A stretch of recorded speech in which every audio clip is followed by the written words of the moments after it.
Good morning, everyone. We hope you all had an awesome spring break. The talent show auditions start next week, so make sure you sign up for your audition time on the bulletin board outside room 16, Madame Desjardins' room. The auditions are from April 9th to April 13th. We can't wait to see all your amazing talents. Speaking of talents, we have the talented Chloe here to talk to us about an upcoming event.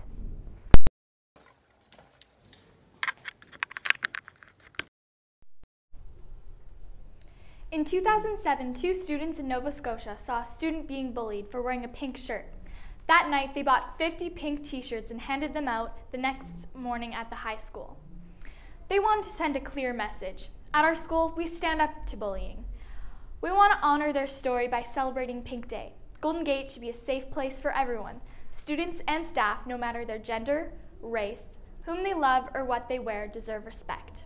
Show some support for everyone by wearing a pink shirt on Wednesday, April 11th in honor of Pink Day.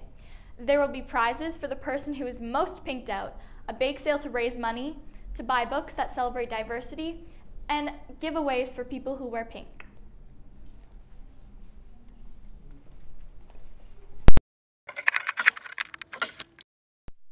Last term, our focus was on celebrating diversity. Our social justice club wanted to learn more about the variety about people in our community and build stronger community connections. So they decided to take a trip across the street to meet our neighbors from the Kiwanis courts. The residents shared stories about their lives and answered questions from their students. It was such an enriching experience, and we wanted to share some of it with you.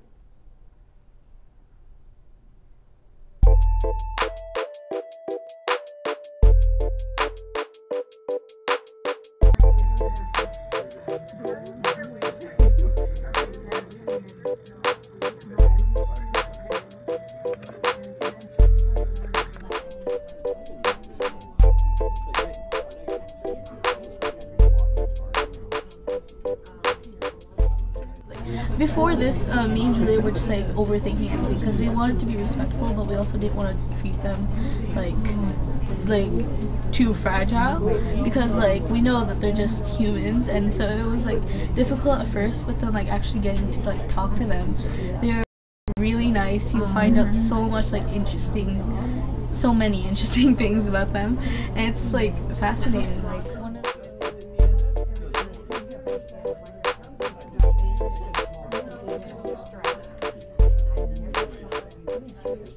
I didn't know that like it would be very interesting, because like one of the people that we talked to, like her family was like very musical. Like her father had her brother or father? I think it was her father. Yeah, like her father had like violin. Yeah, no, like her father had 8 people in her family who played violin. And then she was also a teacher. And then one of them was like they were all like the first person that we talked to, like they were born on the farm, and I didn't know that they'd be far off like that. And like I wonder what 3 of us. David, did you go to Strathmillan? Yeah, like all 3 of us went to Strathmillan, and the second person actually taught Strathmillan. Yeah. I thought it was cool because the girl who lived in the city, she really liked her sports, and she just kept talking about that, and it was interesting to think about how there was people back then who were like just as interested in sports, how there's like major athletes that we might not think of that there was that big of a thing back then, but it was.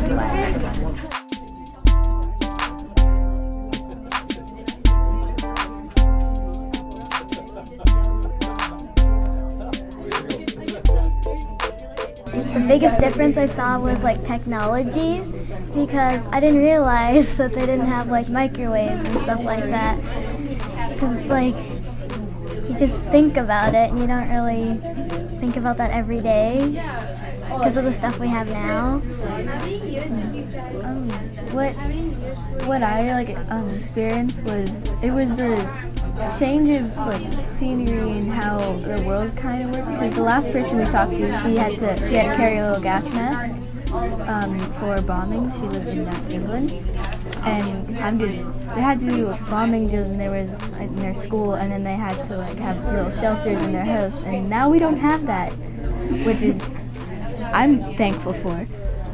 when they said a piece of advice they have for like younger people, it said to like work hard in school and like do your all, because when you get like a job you have to fend for yourself basically. And it's what we talked about with the last person was that it's so much better to be dedicated and use your hard work when you achieve something. It feels better than just having it handed to you. So,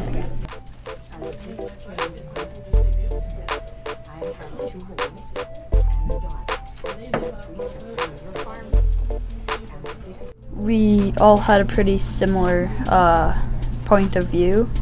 We didn't think that it was okay for people to be criticized for who they are, because the race. Yeah, for the race, culture, like homosexuality, anything like that, because it isn't really their choice. They haven't done anything wrong.